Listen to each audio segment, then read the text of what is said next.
Mga kahuan, panoorin ang video na ito upang alamin ang pinaka-latest na balita tungkol sa lagay ng panahon at bagyo. Update today.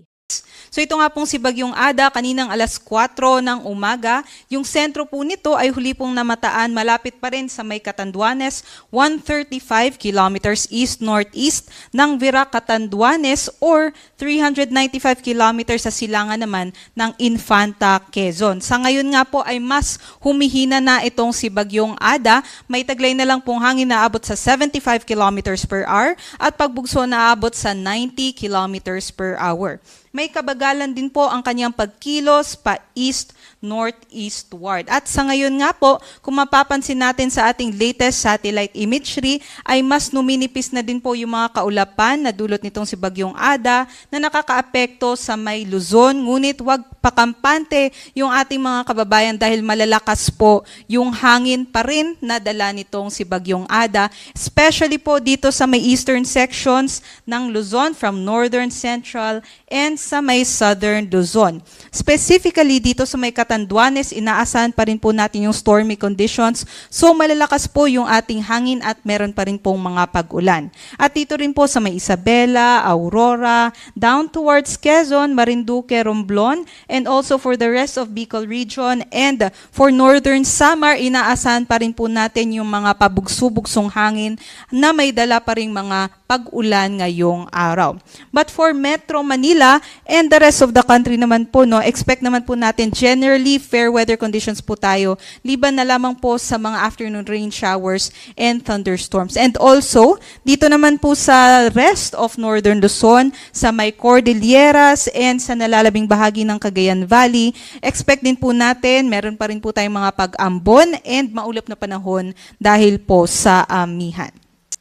Ito naman po yung ating latest forecast track and intensity nitong si Bagyong Ada for today. Sa nakikita nga natin ay consistently magno-northeastward po ito ngayong araw hanggang bukas at ma-maintain niya yung kanyang tropical storm category. Ngunit sa ngayon nakikita natin ay weakening po yung trend nitong bagyo. Maaari na lamang po itong maging tropical depression pagsapit po ng Tuesday. And dahil by this time, no, by Monday hanggang Thursday, nakikita po kasi natin na muling bubugso itong amihan at mas lalakas pa. Kaya't nakikita natin ay dahil dito sa amihan ay mas hihina itong bagyo at magkakaroon po ng looping na movement. Sa nakikita natin, posible po maging low pressure area na lamang po ito by Thursday. And posible nga po ay ito'y mag-loop papunta dito sa silangan ng Eastern Visayas by this time. But for now nga po, weakening na po yung trend nitong bagyo and posible nga po yung looping movement dahil sa amihan. Ito naman po yung mga lugar na may wind signal number 2 pa rin dito sa may Catanduanes and sa may eastern portion ng Camarines Sur, kaya't magiging malalakas pa rin po yung hangin dyan. Wind signal number 1 naman po sa may southeastern portion ng Isabela, Aurora, eastern portion din ng Quezon, kabilang ang Polillo Islands, sa may Marinduque, eastern portion ng Romblon, Camarines Norte, sa nalalabing bahagi din ng Camarines Sur, Albay, Sorsogon, and sa may northern and central portions ng Masbate, kabilang ang Ticao at Burias Islands, maging dito sa may northern Samar. And kung may wind signal pa rin po sa atin, automatic po no, na bawal pa rin po or maglayag yung ating mga kababayan. So, nakasuspend pa rin po yung sea travel by this time.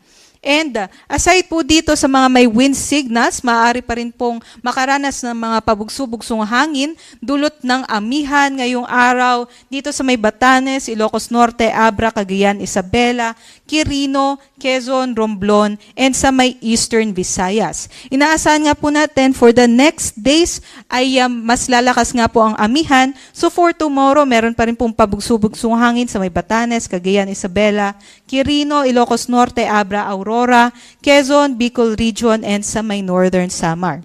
And by Tuesday, meron pa rin pong malalakas na hangin sa may Batanes, Cagayan, Isabela, Ilocos Norte, Abra, Pangasinan, Aurora, Quezon, Romblon, Marinduque, Bicol Region, Northern Samar, Eastern Samar, Surigao del Sur, and sa may Davao Oriental.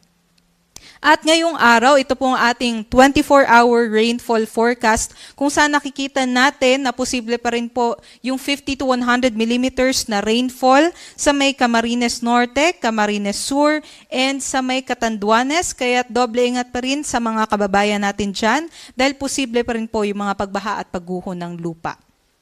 And sa gale warning naman, nakataas pa rin po ito sa may eastern seaboard ng Southern Luzon, specifically sa may northern and eastern coast ng Catanduanes, sa may Camarines Norte, and sa may northern coast ng Camarines Sur. Bawal pa rin pong maglayag yung ating mga kababayan dyan dahil napakataas po ng mga pag-alon. Delikado po ito.